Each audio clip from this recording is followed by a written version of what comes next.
Vous avez entendu parler de la fermeture du restaurant Jardin Tiki, une institution montréalaise installée sur Sherbrooke-Est depuis 25 ans? Au 375e, nous trouvions inconcevable de perdre ce temple du kitsch qui, après tout, parle d'une époque importante de Montréal. Alors, grosse nouvelle, adios les résidences Soleil, nous reprenons le Jardin Tiki pour en faire le premier musée-restaurant du kitsch au monde. Pensez aux Orange Julep, aux salles de quilles, aux nombreux diners, aux tavernes, aux bingo, aux mini-pots. C'est clair, le rétro et le kitsch font partie de l'âme de Montréal. Au 375e, on a donc le projet de rénover l'endroit qui a vraiment besoin d'un petit coup de pep. Mais pas trop quand même, parce que l'important, c'est de conserver l'âme du Jardin Tiki. Voici donc 5 choses que le 375e de Montréal ajoutera au Jardin Tiki pour 2017. Qui a dit que le sirop d'érable n'allait pas bien avec l'ambiance polynésienne? Dès le début 2017, nous ajouterons à la douzaine de cocktails déjà connus un cocktail fait de fruits exotiques et d'une touche de sirop d'érable caractéristique du Québec.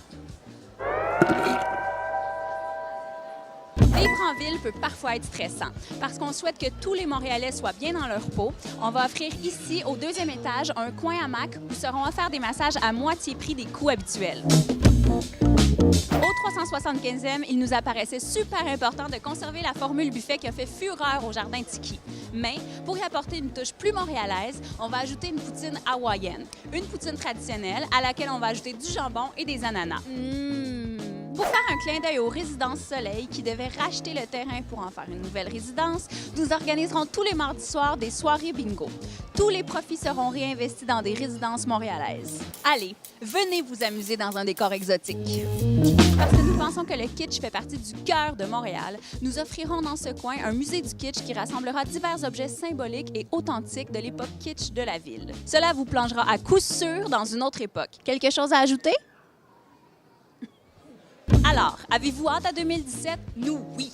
Pour le mot de la fin, on laisse la parole à Roxane Arsenault, spécialiste du kitsch, qui nous explique pourquoi il est primordial d'investir dans le Jardin Tiki. Aloha! Pourquoi le Jardin Tiki est important? Le Jardin Tiki, c'est tellement important parce que c'est la dernière place qui nous reste comme ça à Montréal.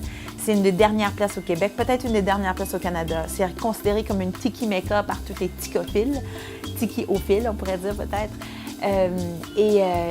Ça représente vraiment une façon de représenter l'exotisme, notre fascination pour l'exotisme qu'on avait après la Deuxième Guerre mondiale, finalement. Ça représente plein d'éléments vraiment importants. Ouais, c'est super qu'on puisse avoir ça à Montréal.